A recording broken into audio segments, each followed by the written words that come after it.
Good morning, students. We have started exercise 18A and we have completed till question number 11. Today we will start with question number 12. In question number 12, figures are given to you and you have to find the unknown angles. Unknown angles means x. जैसे आपको ये find करना है. Now we have to use the same property in these questions. So you will try it yourself. 1, 2, 3rd and 4th part. कौन सी property use हो रही है? Sum of angles in a triangle is 180 degree. Angle sum property. So in this you have to find x degree. So what you will do? X plus 80 degree plus 25 equals to 180 degree. Angle sum property. तो आपका यहाँ से x निकल आएगा. Same way in the second part you have to tell that angle sum property से आपका क्या होगा? Angle P plus angle Q plus angle R equals to 180 degree. Solve the equation, find x find कर लोगे, फिर आपके ये भी दोनों एंगल्स आ जाएंगे. So question number 12, 1, 2, 3 and 4 part you will do it yourself. I am taking the fifth part. In question number 12, fifth part, it is given, the figure is given like this and you have to find angle B. x आपको given है, पर आपको जब ये triangle देखोगे ABC, उसमें आपको कोई भी एंगल नहीं पता. So how what you will do in this? We know that BCD is a straight line. You will write it here. BCD is a straight line. तो स्ट्रेट लाइन में आपकी प्रॉपर्टी क्या होती है? Linear pair.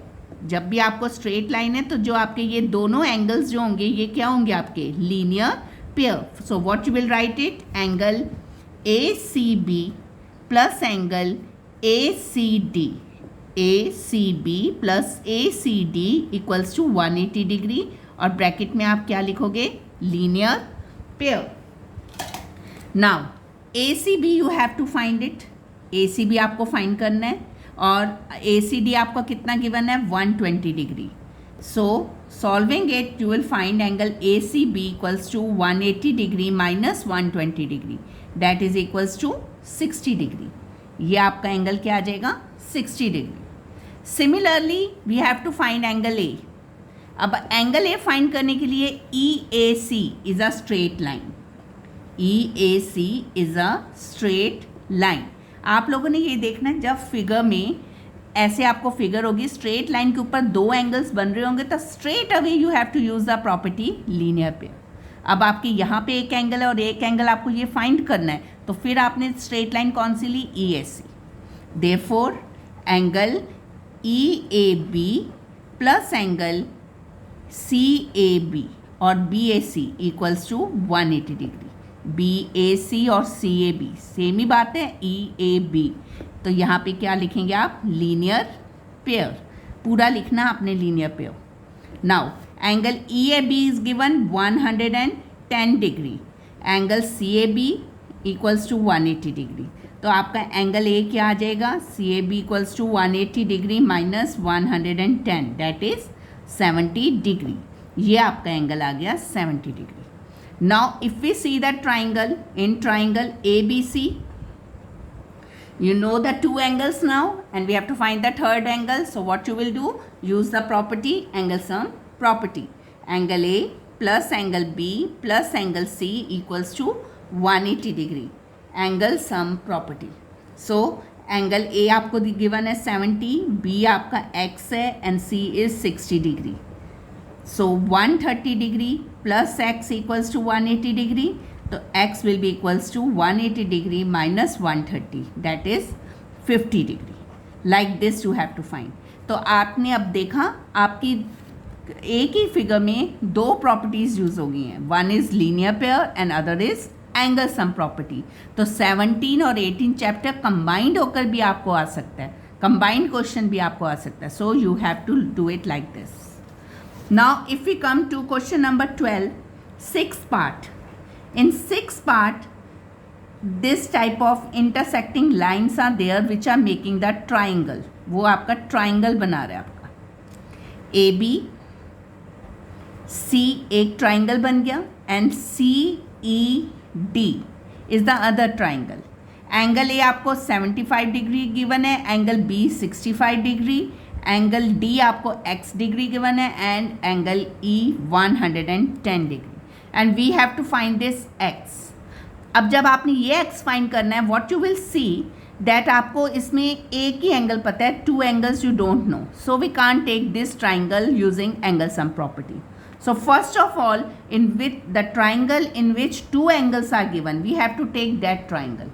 So take this one triangle in triangle ABC.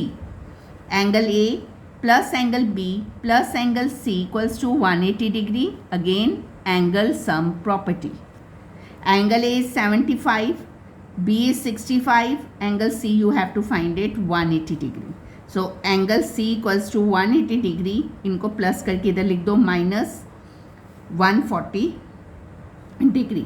So angle C आपका क्या आ गया 40 degree. This angle is 40 degree. अब आपको पता है जब two lines AE and BD intersect each other at common point C, तो ये दोनों आपस में एंगल कौन से होंगे, वर्टिकली अपोजिट एंगल्स. आपने प्रॉपर्टी की थी ना, जब दो लाइन्स इंटरसेक्ट करती हैं तो जो आमने सामने वाले एंगल्स होंगे they are vertically opposite angles. So what you will write here, angle ACB is equals to angle BECD और आप ब्रैकेट में सीधा लिख दोगे vertically opposite angles. You have to write the full name. आपने ऐसे VOA इनिशियल्स नहीं लिखने, you have to write it full. Angle sum property भी आपने पूरा लिखना है, वर्टिकली अपोजिट एंगल्स भी आपने वर्ड्स में लिखना है. सो एंगल ECD भी आपका कितना आ जाएगा 40 degree because they are vertically opposite. Now for finding x, two angles are there in this triangle, so we will take it now in triangle ECD. अब ECD में आपने एंगल सम प्रॉपर्टी लगाई, angle C plus angle E plus angle D equals to 180 degree, angle sum property. So angle C is 40, angle E is 110, angle D is x equals to 180 degree.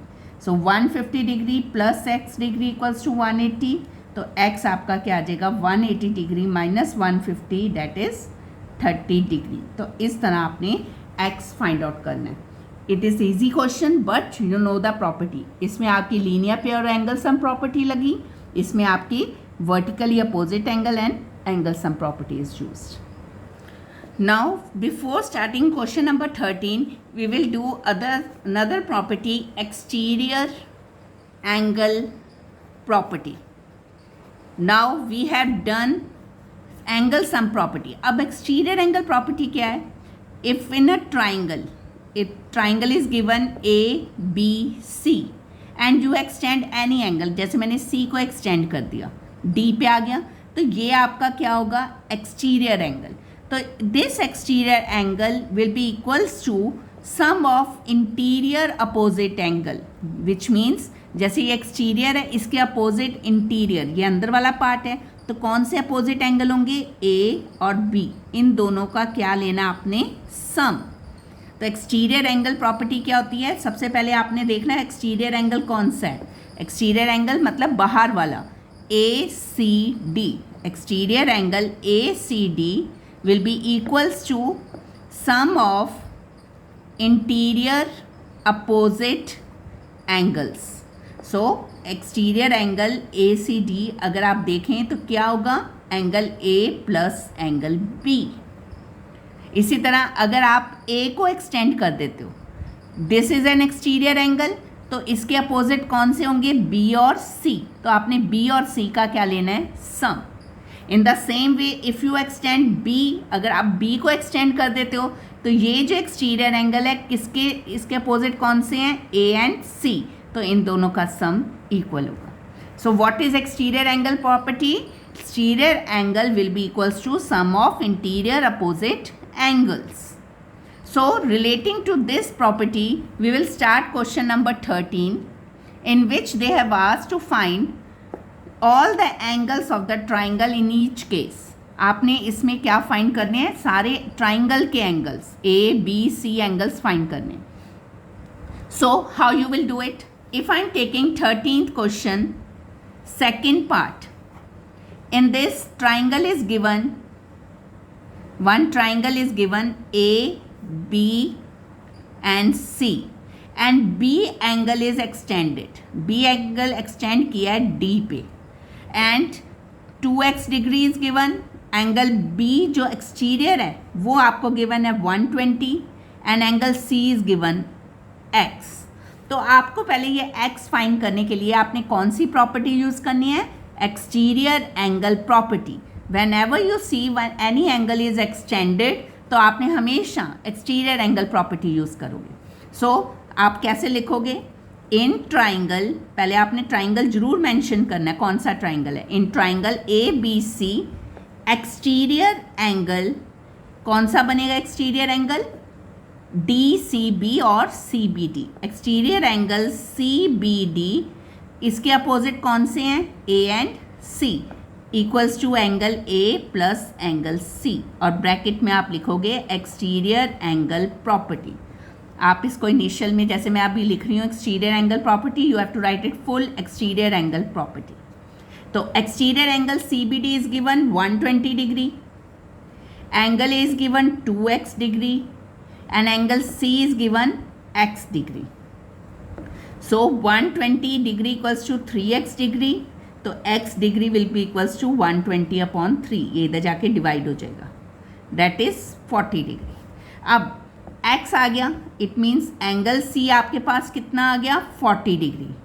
Angle A कितना हो जाएगा? 2x, that is 2 into 40, that is 80 degree. Now we have to find this interior angle B. Angle B आपको find करना है. तो angle B find करने के लिए आप क्या लगाओगे? Angle sum property. तो in triangle ABC angle A plus angle B plus angle C is equals to 180 degree. तो एंगल A आपका कितना अभी आपने फाइंड किया? 80 डिग्री प्लस एंगल B आपका क्या है? We have to find it. Angle C we have find 40 degree equals to 180 degree. यहाँ पे आपने लिखना है एंगल सम प्रॉपर्टी. तो angle B is equals to 180 degree minus 120, add करके उधर जाके माइनस हो जाएगा. तो एंगल B क्या आ जाएगा? 60 degree. So all angles of triangle you have find it. Angle A आपका कितना आया? 80 degree, angle B 60 degree and angle C आपका कितना आ गया? Angle C 40 degree. So like this you have to find all angles of a triangle. Yes.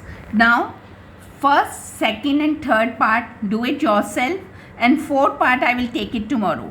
But I will tell you fifth part. Fifth part आपको बता देती हूँ, फिर आपसे sixth अपने आप हो जाएगा. Okay. Fourth part, 13 का fourth part we will take it tomorrow. Now see the fifth one. In fifth part, in this triangle ABC और एक्सटेंडेड एंगल आपका कौन सा है? ACD. जब आपको एक्सटीरियर एंगल पता है और इसके इंटीरियर अपोजिट एंगल में आपको एक एंगल पता है, you will apply exterior angle property first. So first you will write it in triangle ABC exterior angle, exterior कौन सा होगा? बाहर वाला, ACD. Exterior angle ACD equals to C के अपोजिट कौन से हैं? A और B equals to A plus angle B, and here you will write it exterior angle property. ACD it is given 125 degree, A is given x and B is given 55 degree. So x degree आपका क्या आ जाएगा? ये इधर जाके minus हो जाएगा, 125 degree minus 55. So x degree will be equals to 70 degree. Now x आपके पास आ गया 70 degree. Now we have to find y. B आपको गिवन है, सारे एंगल्स ट्राइंगल के फाइंड करने हैं. A आपने फाइंड कर लिया, A इज एंगल A आपका आ गया 70 degree. Now you have to find y जो कि आपका C है. तो apply angle sum property. Angle A plus angle B plus angle C equals to 180 degree. Angle A is आपने अभी फाइंड किया 70 degree, angle B is given 55 degree and angle C you have to find it. So 125 degree plus angle C equals to 180 degree. Therefore angle C आपका आ जाएगा 180 minus 125, that is equals to 55 degree. So we have finded all the angles of a triangle. तो 13 question में आपने सारे angles find करने हैं, तीनों angles find करने हैं. सो in first part you will use exterior angle property and then you will find all the angles of a triangle. So for today complete question number 12 and 13, leaving the fourth part in your register, maths register. Thank you.